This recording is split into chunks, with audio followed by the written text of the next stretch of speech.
What's up, everybody? This is Jay, and this is Power Book 2 Ghost Season 3 Saxe Lives. Now, we seen in the last episode that Dirty Ball Saxe, aka Cooper Saxe, was shot in the back by Davis McClain brother.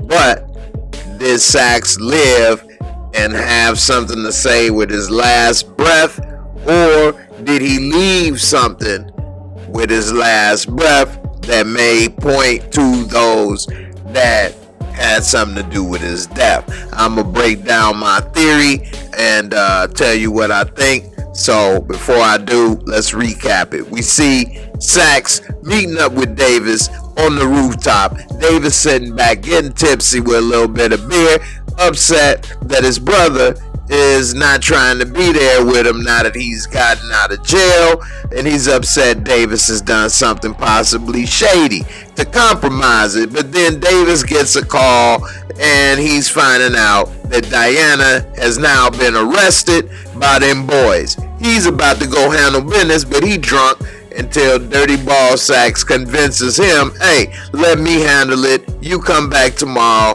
relax. So he thinks he's helping him out as a friend, not realizing that DBS had a plan to beat the mole and set him up and get as much info. Luckily, Tariq texts him saying we need to talk ASAP. And once they meet, he lets him know that he finds out that DBS is a mole and working with the feds, which then Davis puts two and two together, realizing that he's about to get info from Diana. So he's about to go OG style. He pops the damn safe, pulls out the mag. He says hello to a lot of Tariq's money. Tariq, lips poked out as always, upset, but luckily convinces Davis, hold on, if you kill him, that's gonna mess everything up for both of us.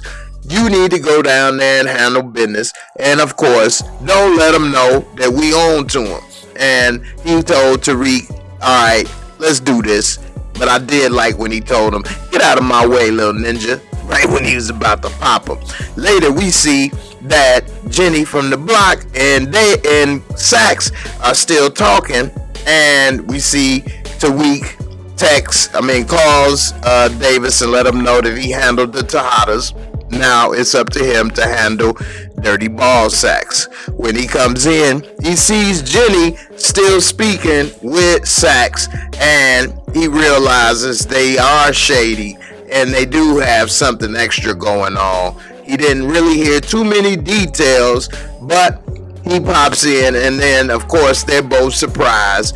DBS comes with an excuse and they play it off. She looks like she's upset that he's here, and he says, hey, she tried to speak to our client without representation, but we here now, back off. Anyway, we see once they are talking with Diana, they're asking her about this bag that was put into the safe on the rooftop, and if she knows what's going on, and if she doesn't. Davis is steadily trying to say she don't know this, she don't know that. Cooper trying to get as much info as possible, of course, because he's the mole trying to use that info to flip it. And she's about to say, but what if I do know what's in that bag? And as soon as that was happening, luckily, Davis knocked over the drizzank and burnt his nards. He had to get up. He slid her a little note when he got up, and the note later said, don't trust Saxe, pretty much, and put Saxe on Effie. Trust me. So she's like, what the hell going on? I thought they was both working together. Later the next day, Saxe returns and he's telling her, hey, we just had a little difference of opinion on how to make this work, but we got you, trust me. So then she starts to tell him about Effie. He gets happy. He comes in with the Effie info, and they like, how you get this info? Blanca say, how you get it? You know, this is some bull. You know, we got this from the same poisonous tree. You got it like that. We won't be able to put this in the evidence. You and Saxe, what you do? You practice this in the bathroom. You two on the same page. And they say, look, we can make this work. we already got enough probable cause to go after Effie. What we'll do is we'll use that to go after her. They don't have to know Saxe had anything to do with it. And so she said, I don't know, I don't think this is a good idea. And so pretty much, if they do this, Saxe knew his balls was in the wind because now he'd be exposed as the mole. Later, we saw that evening that Saxe was in the office when Davis was talking to his brother. His brother was happy, saying everything working good, and he was in a good mood. Saxe congratulating him. Davis boiling inside. He couldn't even hold it. He say, man, hey, Ninja, can I talk to my brother, please? And so he leaves, gets out, and so he like, what's going on with you and White Boy? And so once he leaves, he tell him, look, everything is good. We alright. He say, man, I hope you lie better in court than you do here. And so that's when he lets him know that he's the mole and that it may affect his release. So now his brother's pissed. He like, man, all this that we've been through only to get into more problems. All this time I spent in jail was wasted for nothing. And so he said, why you still got him breathing? Why you let him walk out of here? Why you ain't handle that? So he telling him, look, I got this. Don't worry about it.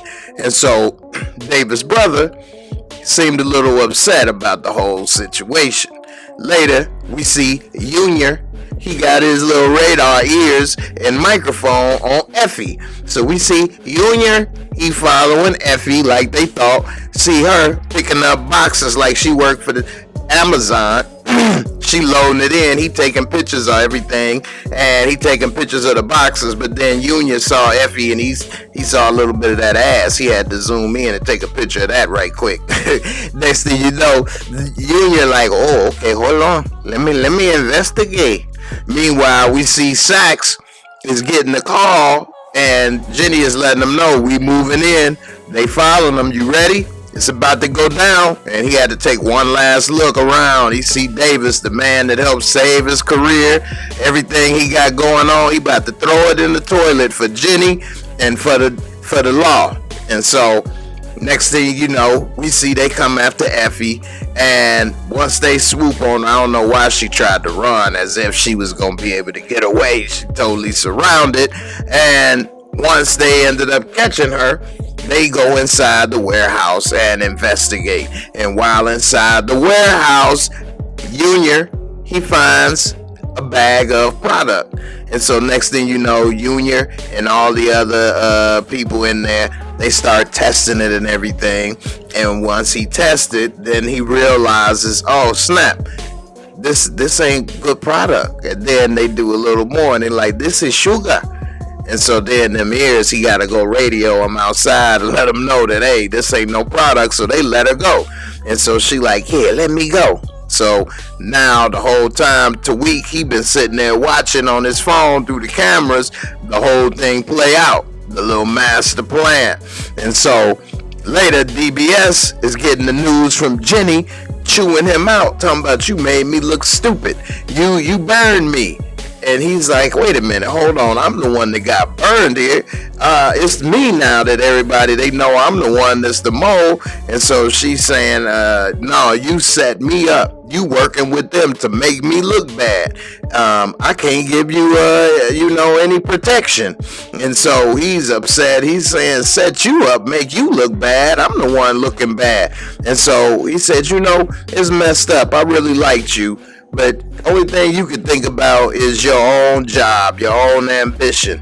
It's messed up because we could have really had something, but I see now the way you are, you'll be miserable forever. And so he's like really letting it all out right now because he realizes he probably dead man walking, and he did do all of this for her. I mean, they did have that relationship, and I think that's the only reason that he even helped her and tried to be the mole, is because he thought somehow, some way, maybe they could be back together. And once he realized that was over, she said, fork you.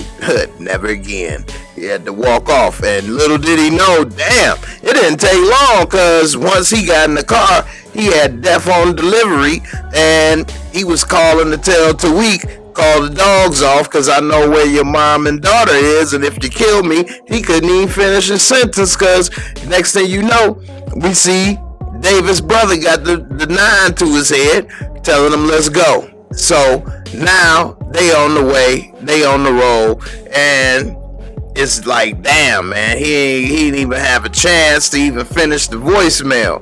And Tariq wasn't able to pick up the phone because he was in the meeting with RSVP. But later, when he got it, he came back to Davis and let him know. It was about an hour later, and Davis listening to it, and he's thinking, okay, I don't understand what's going on with that. He gets a phone call from his brother's place where he was getting his care, and they said that he ain't been there. So now he's trying to reach his brother, who's not answering the phone, and then they try to put one and one together. They come up with where them two is at, realizing, okay, I told my brother that he was the mole. They realizing he may have took him, and so they go where he think he might be. Lo and behold, he got Saxe walking the plank. Saxe is saying, hey, I'm glad you're here. And so he's trying to tell his brother, chill, don't do this. It's only going to make matters worse. And he's saying, no, brother, this going to fix everything. I got you.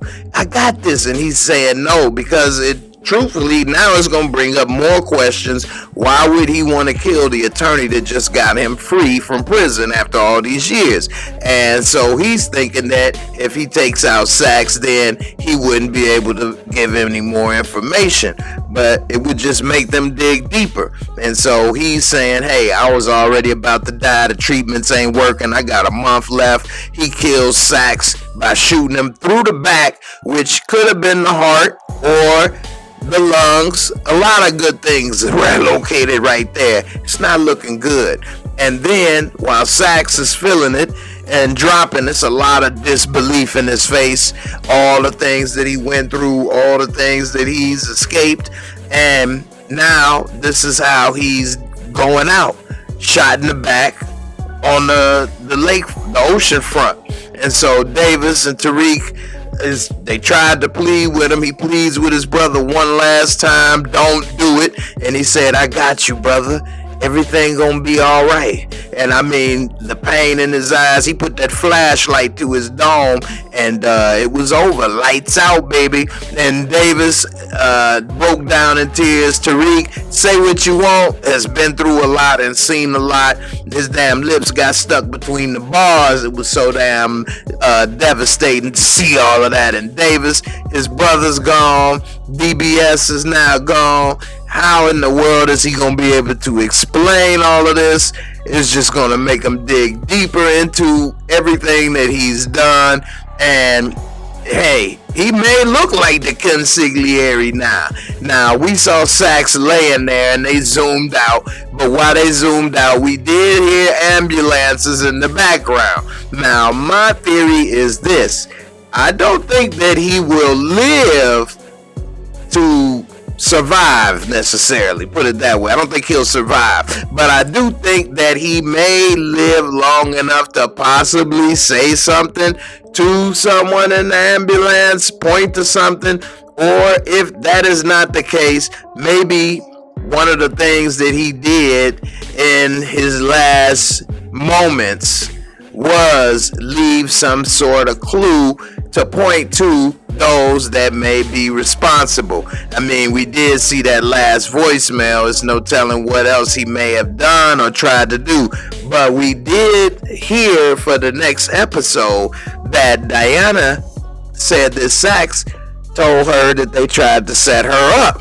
So what else did Saxe tell her or someone else? Now, Saxe didn't have a lot of allies, and we see pretty much he was a lone wolf. Without Jenny, he had no one else really in his life, Davis, but he then double-crossed Davis, so we know he didn't tell Davis anything that could be helpful.